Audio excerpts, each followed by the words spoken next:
Hello student, আজকের এই ভিডিওতে আমি নিয়ে এসেছি ক্লাস 6-এর সোশ্যাল সায়েন্সের পার্ট 1 আমাদের পৃথিবী অনুশীলনী 4-5 এর প্রশ্ন উত্তর।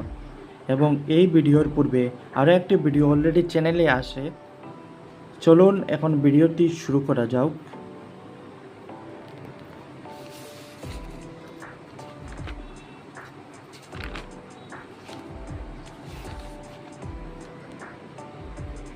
কিছু এক্সট্রা অতিরিক্ত প্রশ্ন।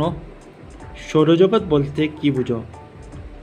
সূর্যকে কেন্দ্র করে পৃথিবী সহ অন্যান্য গ্রহ, উপগ্রহ, ধূমকেতু, উল্কা এবং গ্রহাণুপুঞ্জকে নিয়ে সৃষ্টি হওয়া সূর্যের পরিবারকে সৌরজগৎ বলে। এখন কিছু অনুশীলনী প্রশ্ন 4-এর উত্তর দেখব। দ্রাঘিমা রেখা বলতে কী বুঝো? উত্তর মেরু থেকে দক্ষিণ মেরু পর্যন্ত অঙ্কন করা এই কাল্পনিক অর্ধবৃত্তাকার রেখাগুলোই হচ্ছে দ্রাঘিমা রেখা। দ্রাঘিমাংশ কি? দ্রাঘিমা রেখার কৌণিক মান বা পরিমাপকে ডিগ্রি হিসাবে প্রকাশ করা হয়। এই কৌণিক মানকে দ্রাঘিমাংশ বলা হয়। পৃথিবীর পূর্ব ও পশ্চিম এই দুই প্রান্তে মোট কতগুলো দ্রাঘিমাংশ কল্পনা করা হয়েছে? 360টি। মুখ্য দ্রাঘিমা রেখা কি? দ্রাঘিমা রেখায় 0 ডিগ্রি এবং 180 পূর্ব বা 180 ডিগ্রি পশ্চিমে দ্রাঘিমা রেখাটি মিলিত হয়ে একটি পূর্ণবৃত্তের সৃষ্টি করে। 0 ডিগ্রি এই পূর্ণবৃত্তাকার দ্রাঘিমা রেখাটিকেই মূল দ্রাঘিমা রেখা বলা হয়। দ্রাঘিমা রেখার বিষয়ে বর্ণনা করো। দ্রাঘিমা রেখা হলো উত্তর মেরু থেকে দক্ষিণ মেরু পর্যন্ত কল্পিতভাবে অঙ্কিত অর্ধবৃত্তাকার রেখা, যা পৃথিবীর পূর্ব ও পশ্চিম দিক নির্ণয়ে সাহায্য করে। তাছাড়া কোনো স্থানের দ্রাঘিমাংশ নির্ণয় ও সময় গণনায় এর গুরুত্বপূর্ণ ভূমিকা রয়েছে। অক্ষরেখা ও দ্রাঘিমা রেখার মধ্যে পার্থক্য লেখ। অক্ষরেখার সাহায্যে পৃথিবীর কোনো এক স্থান বিষুব রেখার থেকে কতটা উত্তরে বা দক্ষিণে তা জানা যায়, কিন্তু দ্রাঘিমা রেখার দ্বারা পৃথিবীর কোনো স্থান কতটা পূর্ব বা পশ্চিমে তা জানা যায়।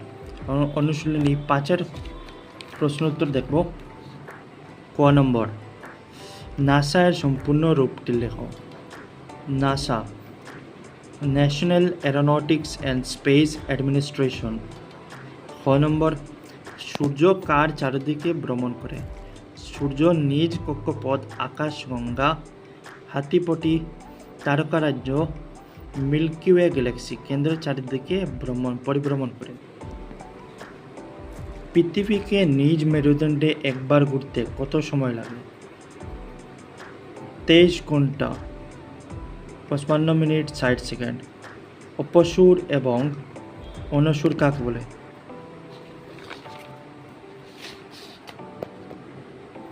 পৃথিবী সূর্যকে প্রদক্ষিণ করার সময় 4 জুলাই দিনটি সূর্য থেকে সর্বাধিক দূরত্বে অবস্থান করে। একে পৃথিবীর অপসূর বলে।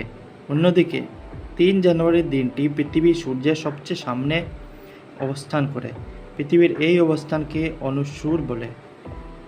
9 নম্বর প্রশ্ন উত্তর দেখি।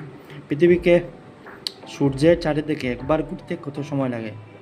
365 দিন, 5 ঘন্টা 56 মিনিট 16 সেকেন্ড সময় লাগে। আহ্নিক গতি কাকে বলে? এর দুটি ফলাফল লেখো। পৃথিবীর নিজ মেরুদণ্ডের উপর প্রদক্ষিণ করতে প্রায় 24 ঘন্টা সময় লাগে। এই গতিকে আহ্নিক গতি বলে। আহ্নিক গতির দুটি ফলাফল হলো, এর ফলে দিন রাত্রি হয়, শক্তিশালী বাতাসের সৃষ্টি হয়। 3 নম্বর প্রশ্ন উত্তর, বার্ষিক গতি কাকে বলে? এর দুটি ফলাফল লেখো। উত্তর,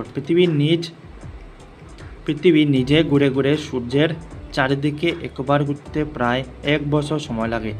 একেই পৃথিবীর বার্ষিক গতি বলে। বার্ষিক গতির দুটি ফলাফল হলো, বার্ষিক গতির ফলে মাস, ধাতু ও বছরের পরিবর্তন হয়। উদ্ভিদ বৃদ্ধি, উদ্ভিদের পাতা, ফলমূল ইত্যাদি। বছরের সকল সময় একই ধরনের না হওয়াটা বার্ষিক গতির ফল। 4 নম্বর, একই সময়ে পৃথিবীর দুটি ভিন্ন অঞ্চলে কেন দিন রাত্রি হয় না? পৃথিবী পশ্চিম থেকে পূর্বে অবিরত ঘুরছে বলে পৃথিবীর যে স্থান সূর্যের সামনে থাকে সেখানে দিন এবং বিপরীত স্থানে রাত হয়। এই জন্য একই সময়ে পৃথিবীর দুটি ভিন্ন অঞ্চলে দিন রাত্রি হয় না।